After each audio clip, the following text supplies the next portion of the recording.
कभी विचार किया है यहां पे किस लिए आया है और आखिर जाना कहां है, किस लिए आया है?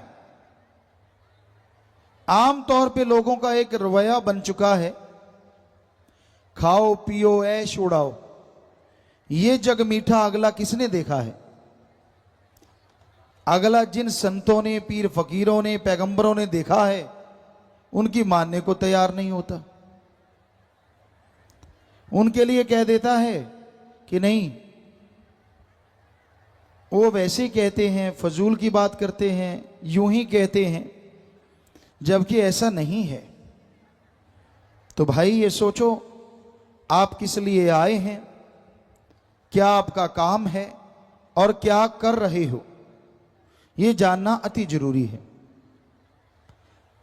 एक बात आपको बताएं, हमारे धर्मों में इंसान को सर्वश्रेष्ठ बताया है कि सबसे श्रेष्ठ इस धरती पे अगर कोई प्राणी है तो वो है मनुष्य। हिंदू धर्म में कहा है सर्वश्रेष्ठ, अति उत्तम जून, सरदार मुखिया जून। इस्लाम धर्म में बोला गया खुद मुख्तियार जून। सिख धर्म में कहा गया सर्वश्रेष्ठ सरदार मुखिया जून। और इंग्लिश फकीर भी यही कहते हैं कि इंसान जैसा कोई दूसरा नहीं। पर सोचने वाली बात है कि इंसान ऐसा क्या कर्म करता है जिससे कहा जाए कि वाकई जो गुरुओं ने, पीर पैगंबरों ने, ऋषि मुनियों ने कहा है वो सही है, कि वाकई इंसान जैसा कोई नहीं है। देखते हैं आदमी और जानवर, पशु पक्षी में क्या फर्क है। अगर निगाह मार के देखें तो पशु पक्षी भी खाते पीते हैं और जानवर भी खाता पीता है।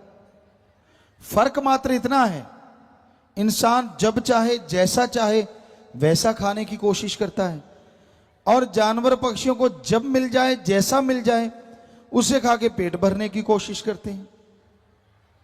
मकसद तो दोनों का एक ही है, मतलब तो दोनों का एक ही है, अपना पेट भरना, अपने लिए ताकत पैदा करना। तो घर परिवार जानवरों का घर होता है, घोंसले होते हैं पक्षियों के, उसी तरह आदमी का भी घर होता है। बाल बच्चे आदमी के, जानवर पक्षियों के भी होते हैं। फर्क क्या है? जीते जी जानवरों की मलमूत्र काम में आती है और मरने के बाद हड्डियां, चमड़ा सब काम आ जाता है। आदमी का जीते जी मलमूत्र संभालने में साइंटिस्ट लगे हुए हैं, कैसे संभालें, इतना बढ़ता जा रहा है। और मरने के बाद हड्डियां संभालने पे भी टैक्स लगता है। जाओगे वो पहले ही ले लेंगे, आजा आजा तू हमारा ग्राहक है, निकाल, कितने निकालेगा। तो हड्डियां समेटने में भी पैसा लगता है। तो इस लिहाज से देखें तो जानवर आगे हैं। पर शायद आदमी सोचे, साइंस में, विज्ञान में आदमी ने बहुत तरक्की करी है, सुख सुविधा के साधन बन गए हैं। तो साइंस ने कितनी तरक्की की है, गाड़ियां हैं, कारें हैं, क्या ऐसा पशु कर सकता है? ना जी ना, पशु नहीं कर सकता। पर आपको सुख सुविधा के साधन तो विज्ञान के नजर आ गए। पर अगर आज कहें कि आदमी बारूद के ढेर पे बैठा है, सारी दुनिया बारूद के ढेर पे बैठी है, तो गलत नहीं होगा। क्योंकि एटम, परमाणु, अणु, हाइड्रोजन जो बम बन रहे हैं, ऐसा खतरा जैसा आज आदमी को आदमी से है, क्या आदमी को पशु से हो सकता है? कभी नहीं हो सकता। सोच भी नहीं सकते पशु। तो फिर भी पशु आगे निकल गए, आदमी तो फिर पीछे रह गया। फिर धर्मों में क्यों कहा कि आदमी सर्वश्रेष्ठ है, अति उत्तम है, सरदार जून, मुखिया जून, सर्वश्रेष्ठ जून? क्यों? एक कारण है, आदमी इस मृत्युलोक में, इस घोर कलयुग में अगर चाहे तो भगवान को यहां वहां दोनों जहान में देख सकता है, जबकि पशु पक्षी चाहते हुए भी उसे नहीं देख सकते। आदमी को भगवान ने यह ताकत दी है, अगर भगवान का नाम जपे, जीते जी गम दुख दर्द चिंता बीमारियों से मुक्ति, मरने के बाद आवागमन से मुक्ति आदमी को मिल सकती है, जबकि देवी देवता को भी नहीं मिल सकती, पशु पक्षियों की तो बात छोड़ो। इसलिए आदमी को हमारे गुरुओं ने, ऋषि मुनियों ने, संत पीर पैगंबरों ने सर्वश्रेष्ठ कहा। अब आप खुद देख लो, क्या आदमी वाला काम करते हो? कभी भक्ति करते हो कि सारा दिन चुगली निंदा हथाई कर रहे हैं, इधर की उधर, उधर की इधर, इधर को उंगली लगाई लड़ दी, उधर के लगा दी? तो भाई ये कोई आदमियों वाले काम है? हमारे वेद शास्त्र, हमने सभी पवित्र ग्रंथ पढ़े, हिंदू धर्म के हमारे वेद शास्त्र, और जिनमें गीता रामायण महाभारत, चारों वेद, पांचवां वेद महाभारत को भी कहा जाता है। इसके अलावा इस्लाम धर्म की पवित्र कुरान शरीफ, कुरान मजीद, सिख धर्म की पवित्र गुरुवाणी, ईसाई धर्म की पवित्र बाइबल, कबीर जी, शेख फरीद जी, नामदेव, धन्ना भगत, रविदास, बहुत सारे संत, बौद्धिस्ट, जैनिस्ट, सभी धर्मों की वाणी पढ़ी। बिश्नोई धर्म के जांबा जी, उनकी वाणी पढ़ी, उनका गुटका पढ़ा। तो सभी धर्मों की वाणी पढ़ी। सारे धर्मों में यही कहा गया है जो हम आपको आज बताएंगे। 100% यही बात आती है कि आदमी कहलाने के हकदार तो ही हो अगर आदमी वाला काम करो, वरना शैतान से भी आप आगे हो। कई लोग आदमी सोया पड़े हैं, उनको मार दिया, किसी को तड़पा दिया, चंद नोटों के लिए किसी के बेटे को उठा लिया, भाई ने भाई को मार दिया। शैतान भी शर्मा जाता है, वो भी बच्चों पे हाथ नहीं उठाता था, आज आदमी शैतान का बाप बना हुआ है। उसकी मुक्ति हो जाए। हमने कहा ऐसा प्रसाद तो हमारे पास नहीं जिसको दें वो मर जाए, आप मारना चाहते हो? कहता नहीं, वो टट्टी पेशाब चारपाई पे करता है। तो हमने कहा जब बचपन में तू करता था तब तेरी मां ने तो नहीं कहा कि इसकी मुक्ति कर दो? वो तो नहीं बेचारी बोली कि इसका रोज टट्टी पेशाब कर उठाना पड़ता है, दिन को भी रात को भी, कोई प्रसाद दे दे बेड़ा पार कर दे? वो तो नहीं बेचारी बोली। अब उसका तुझे उठाना पड़ गया तो अब तू कहता है कि वो मर जाए? लानत है ऐसे औलाद पे। कहां चली गई हमारी संस्कृति? हमारे धर्मों में तो यही शिक्षा है।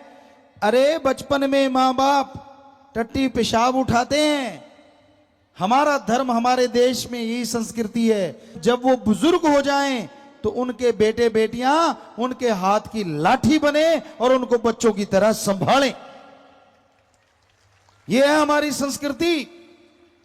ना कि उनको बूढ़ा कह के एक भूसे वाले कमरे में डाल दें, सूखा रोट खिलाएं। नहीं नहीं नहीं, मरने के बाद आप खर्चा करते हो, शर्म नहीं आती? जीते जी सूखे रोट दिए और मरने के बाद हलवा पूरियां खाओ जी, अपनी नाक का सवाल है।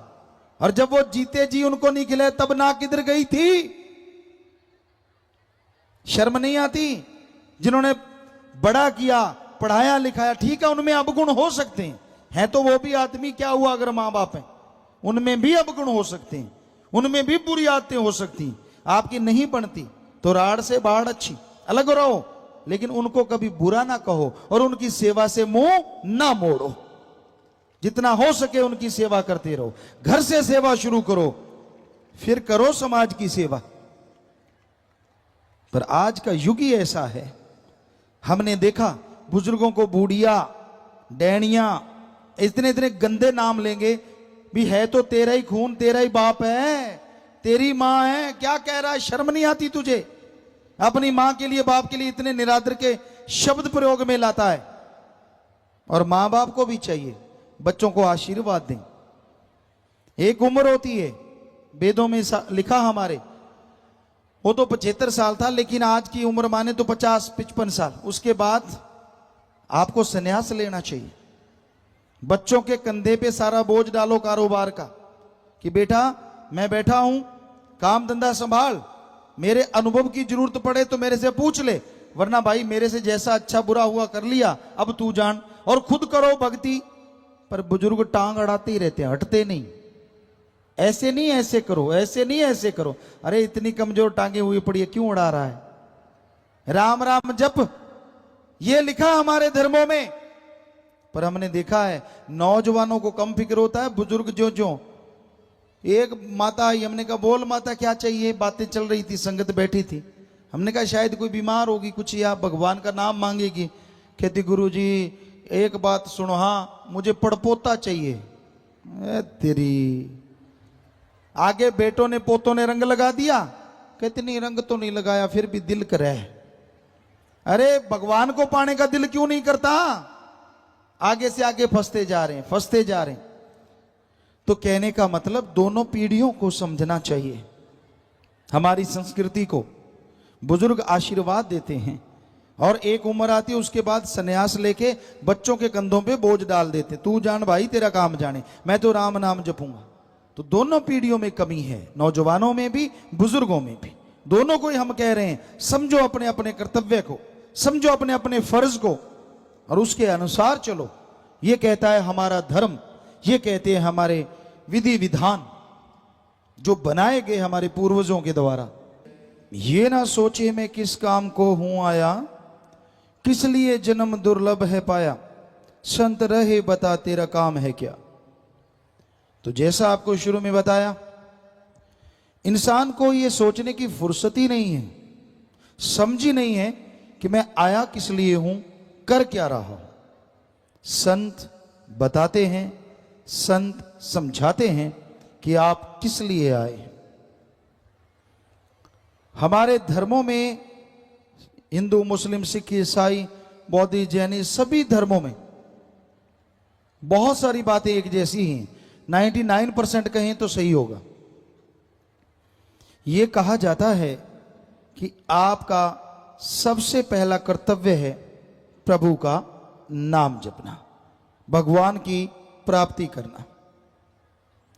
और दूसरा जो कर्तव्य है वो है इस धरती पे रह के कर्म जोगी बनना, यानी अच्छे कर्म करके अपने कर्तव्यों का निर्वाह करना। जो भी आपका फर्ज है, जो भी आपकी ड्यूटी है, सही तरीके से उसका निर्वाह करें। ठगी, बेईमानी, भ्रष्टाचार, लूट खसूट, किसी का हक मार के खाना, ये हमारे सारे धर्मों में मना है। झूठ बोल के लोगों को बुद्धू बनाना, बिना वजह बहसबाजी करना, नशे करना, ये सब बर्बादी का घर है। आप देख लो, अच्छे भले मानस होते हैं, अच्छे भले घर होते हैं, जब नशा घर में बढ़ जाता है तो बर्बादी ही बर्बादी। कर दो बंद, फिर देखते कैसे खुलेंगे ठेके, जब कोई जाएगा ही नहीं लेने। तो आप पीते हो, आप नशे करते हो, तभी ये खुलते हैं भाई। पशुओं के लिए तो कोई ठेका खुलता नहीं। तो इसलिए आपको जागना होगा, समाज को जागना होगा, नशों को त्यागना होगा। नशे बर्बादी का घर हैं, कभी किसी को खुशहाल नहीं बनाते। हमारे देश में तंबाकू के नशे से जितना कुछ बनता है, अफीम की खेती से, उसमें 1 मिनट में मरने वाले 2 लोग हैं। यानी जैसे आप घड़ी देख लो, 1 मिनट हो गया, अपने देश में इन नशों से 2 लोग मर जाते हैं 1 मिनट में। इतना बर्बादी हो रही है। ये डॉक्टरों का रिसर्च है, हमें दिया गया, लिख के बताया। तो भाई ये बड़ी दुखद पहलू है। हमारा देश धार्मिक देश कहलाता है, और इस धार्मिक देश में सबसे ज्यादा लोग जो मर रहे हैं वो अधर्म का कर्म करके, यानी नशे करके। धर्म कहता है नशा करो, धर्म नशा करने से रोकता नहीं। नशा करो और डट के करो, पर राम नाम का करो, अल्लाह की इबादत का करो, वाहिगुरु की याद का करो, भगवान की भक्ति का करो, करो जितना मर्जी। फर्क क्या है दोनों नशों में? अब दुनिया के नशे जितने करोगे, शरीर बर्बाद, तन बर्बाद, मन बर्बाद, आत्मा बर्बाद, परिवार बर्बाद, घर बर्बाद और कुल का नाश। और राम नाम का नशा करोगे, समाज में इज्जत, शरीर तंदुरुस्त, अंदर सुरूर, चेहरे पे नूर और कुलों का उद्धार हो जाएगा। जमीन आसमान क्या, कहीं भी मुकाबला नहीं। इतने जबरदस्त है राम नाम, अल्लाह मालिक की भक्ति इबादत का नशा। करो तो सही। लोग पूछते फिरेंगे क्या खाते हो, इतनी खुशी कैसे है? आजकल खुशी लाने के लिए क्लब बने हैं बड़े बड़े महानगरों में, और वहां पैसा लेते हैं और हा हा ही हु हु। अब आपके सामने कोई हा हा करेगा तो आपको भी हा तो हो गई, पर ऊपर से हा होने से अंदर के गम नहीं मिटा करते। और जब अंदर खुशी होती है, चेहरे पे जबरदस्ती खुशी आ जाती है, रुकती ही नहीं। चेहरा नूर से मालो माल हो जाता है और नूरो नूर हो जाता है। तो धर्मों ने तो हमें अंदर की खुशी लाने के लिए तरीके बताए हैं। सुमन करो, मेहनत करो, कर्म करो, बाकी भगवान पे छोड़ो, वो जाने उसका काम जाने। कर्म जोगी और ज्ञान जोगी बन जाओ। अच्छे कर्म करो, इसका ज्ञान हो। और सिर्फ ज्ञान लेके घूम रहे हो, कोई फायदा नहीं अगर कर्म नहीं करते। बहुत लोग होते हैं पढ़ते रहते पढ़ते रहते पढ़ते रहते। हमारे धर्मों में लिखा है, पढ़ पढ़ के चाहे ट्रक भर लो, बड़े बड़े हाल कमरे भर लो किताबों से, पढ़ते गए और अमल के नाम पे जीरो। छोटा सा उदाहरण आपको दें, घर में घी है, दूध है, छाछ है, बादाम है, मक्खन है, सब ताकत की चीजें हैं। पर खाओ ना, सुबह शाम धोख मारते रहो तो ताकत आ जाएगी क्या? नहीं आएगी, नहीं आएगी ताकत। तो उसी तरह जब तक राम नाम जपोगे नहीं, चेहरे पे नूर कैसे आएगा और अंदर सुरूर कैसे आएगा? जाप करना पड़ेगा भाई। राम नाम ले लिया, अलमीरा में ताला लगा के रख दिया। कभी कभी खोलते हैं जब दर्द होता है, बच्चे तब खोलते हैं जब पेपर आते हैं। भगवान जी अब तो रात को दिखा दे, सुबह जाके कर आऊंगा। पूरा पेपर ही दिखा दे रात को, कहता फिर तेरे गुण गाऊंगा। और जैसे पेपर निकल गए फिर वही बात, कौन सा भगवान और कैसा भगवान। ऐसे कोई बीमार हो जाए, किसी का बच्चा बीमार हो जाए, तब कहता भगवान तेरी काली पीली नीली गऊ। और जैसे बच्चा ठीक हो गया, फिर से खागड़ बन के जोर जोर से आवाजें निकालता रहता है। तो भाई ये सही नहीं है। भगवान को लगातार याद करो, सुबह शाम। जैसे जरूरी है ना रोटी खाना, भोजन करना, वैसे समझो भगवान का नाम लेना भी जरूरी है। भोजन करने से ताकत आए ना आए, हम आपको लिख के गारंटी देते हैं, राम नाम सुबह शाम जपने से आपको ही नहीं, आपकी कुलों को भी ताकत आएगी, आपके परिवार तर जाएंगे। ऐसा है राम नाम। फिर भी आप ना जाप करना चाहो तो भाई हम क्या करें? ऐसी तो कोई चीज नहीं, जैसे भैंस को खिलाते हैं, एक पाइप सी होती है लकड़ी की, अगर वो दवाई ना ले तो भर के उसके मुंह में ठूंस देते हैं कि पीना ही पड़ेगा। अब ऐसा तो आपके साथ हम कर नहीं सकते कि राम नाम डाल के मुंह में डालने के लिए पीना ही पड़ेगा। आप तो आदमी है, मानस है, पशु तो है नहीं। इसलिए आप मर्जी के मालिक हैं और अपनी मर्जी से ही जाप करो, फिर देखो नजारा। सच्चे दिल से, सच्ची भावना से अगर जाप करोगे तो फल मिलेगा। कहते शिकारी वो होता है जिसको लगे लगे ना करना पड़े, अपने आप ही पकड़ ले शिकारी। और उसी तरह भगवान की खुशियां, अल्लाह राम परमात्मा की खुशियां वो हासिल करता है जिसको कहना ना पड़े कि भाई तू भगवान की भक्ति कर। उसके अंदर तड़प पैदा हो जाए, लगन लग जाए, और वो सच्ची रुचि से और पूरी खुशी से भगवान का नाम ले। कुछ मांगे ना, बिन मांगे मोती मिले और मांगे मिले ना भीख। पता नहीं क्या बख्श दे भगवान। सच्चे दिल से अगर उसकी भक्ति करो, सच्ची भावना से अगर भक्ति करो। लोग कहते हैं भावना, श्रद्धा किसे कहते हैं? आज की श्रद्धा है पैसा। मंदिर, मस्जिद, गिरजाघर, गुरुद्वारा, कहीं भी जाइए, हमने देखा सभी धर्मों को मानते हैं, सभी जगह जाते हैं। क्या कहा जाता था जब हम गुरुगद्दी पे नहीं आए? तेरी जो श्रद्धा है चढ़ा दे। श्रद्धा थोड़ी चढ़ाई जाती है। कहते नहीं नहीं पैसा, मतलब श्रद्धा का, भावना का दूसरा नाम पैसा है। अब लाख रुपए की ठगी मारी, 1000 रुपए भगवान को चढ़ा दिए, ये कौन सी श्रद्धा है भाई?